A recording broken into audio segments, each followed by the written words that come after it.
Good evening, everybody. I'm Pierre Roberge, the Daily Trader. It is April 12th, and we are going to take a look at Palantir stock from a technical analysis perspective. My goal in doing these videos is to help you understand how you can use technical analysis to make better trading and investing decisions. But I am not a financial advisor, so please do your own research and make your own decisions. Palantir is down 20 cents today, 1.56% down. Closed at 12.46, post-market down by 2 cents. And even though we are down, look at this here. We really seem to be bouncing on this 12.83. On this 12.37 support, let me make it a little bit brighter. 12.37 support. Let me just make some menage a little bit. Okay, so we seem to be bouncing on this a little bit, so that's interesting.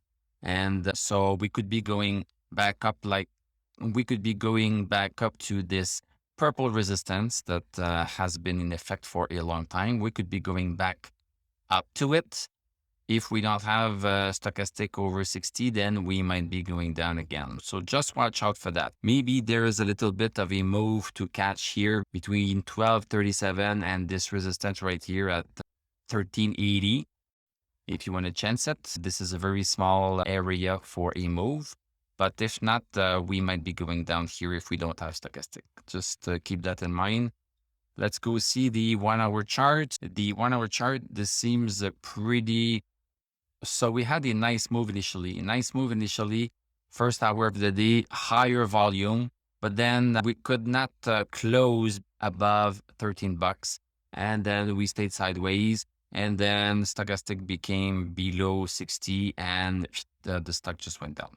It was a nice little effort, but it didn't succeed very well.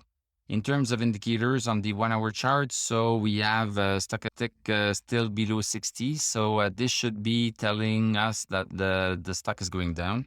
But then supports are more important than stochastics. 12.37 is really important to watch.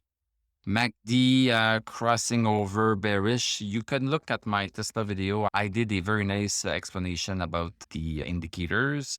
RSI below 50, so that's bearish, and the MI also bearish. So yeah, not much good points in terms of indicators for Palantir right here. There's only the support that we seem to be holding for now, but we'll see. We'll have to see if we are going to hold this tomorrow. Thank you very much for watching. Thank you for liking, commenting, subscribing. If you like what I do, you can become a YouTube member. You can click on my TradingView affiliate link. I'm going to wish you a great evening. We are going to talk tomorrow, and I'm going to tell you à la prochaine.